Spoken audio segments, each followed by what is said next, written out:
Step into Value Zone. Value Zone. Hypermart. బటాన్ చెరు. మాజీ Indian captain ధోనీనే మోసం చేశారు. ఈ మాజీ లెజెండరీ క్రికెటర్ 15 కోట్లకు పైగా మోసపోయాడు. దీంతో ఆయన కోర్టు మెట్లు ఎక్కాల్సి వచ్చింది. మహేంద్ర సింగ్ ధోని తన చిన్ననాటి స్నేహితుడు చిరకాల వ్యాపార భాగస్వామి మిహిర్ దివాకర్ పై 15 కోట్లు ఆర్థిక మోసం చేసినట్లు ఓ క్రిమినల్ కేసు నమోదు చేశాడు. అయితే ఈ జాబితాలో మిహిర్ దివాకర్ మాత్రమే కాకుండా టీమిండియా మాజీ ప్రపంచ కప్ విజేత కెప్టెన్ సౌమ్య బిస్వాస్ పేరుతో కూడా ఉండడం విశేషం. ధోని ఫిర్యాదు మేరకు వీరిద్దరిపై కేసు నమోదైంది.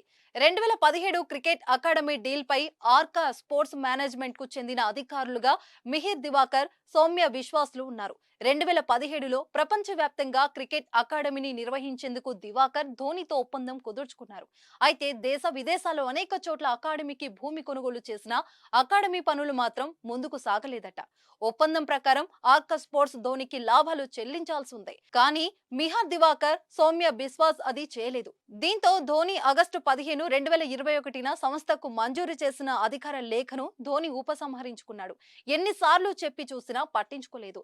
చట్టపరమైన నోటీసులను అందించిన ప్రయోజనం లేకుండా పోవడంతో చేసేది లేక ధోని కోర్టును ఆశ్రయించాల్సి వచ్చింది. మిహిర్ దివాకర్ ధోనికి చిన్నప్పటి నుంచి స్నేహితుడు. చాలా వ్యాపారాల్లో వీరిద్దరూ భాగస్వాములుగా ఉన్నారు. అలాంటి దివాకర్ పైనే ధోని కోర్టుకెళ్లడం చర్చనీయాంశమైంది.